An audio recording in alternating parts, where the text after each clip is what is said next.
In today's tutorial, we will discuss how this molecule will react in the presence of a weak base. We have a primary amine and an allylic bromide as functional groups in this molecule. So let us construct the general mechanistic scheme of a reaction of a primary amine with an allylic bromide. The primary amine will react as a nucleophile, for instance, directly at the positively polarized carbon with the bromide as the leaving group. In this case, we would call it an SN2 process. Secondly, it could attack at the olefin, which will migrate again with the bromide as the leaving group. We would call this an SN2' reaction. There is a third possibility that an SN1 type process occurs, which means that the allylic bromide, for instance at higher temperatures in a polar medium, will form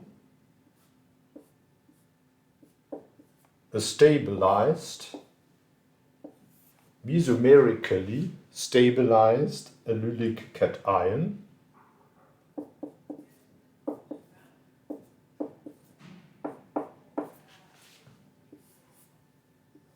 we can draw it like this.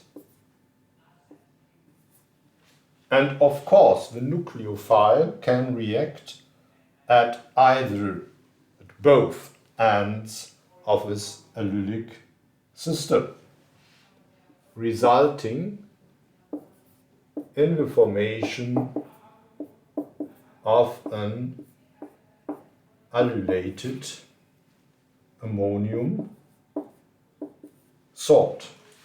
And now we understand what the weak base is for. Simply deprotonating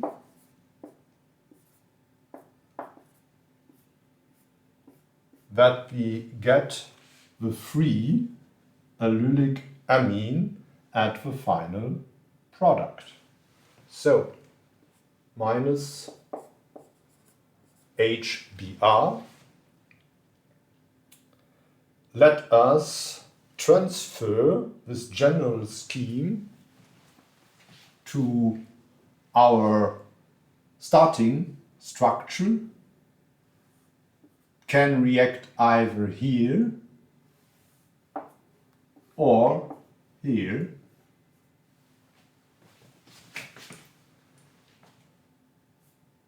One of the two anticipated products then is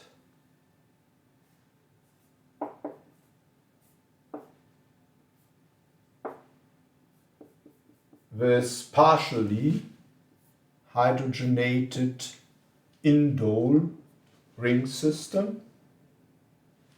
If a reaction occurs at that carbon, it would result in a bicyclic system, but a bridged one. Let us try to draw that.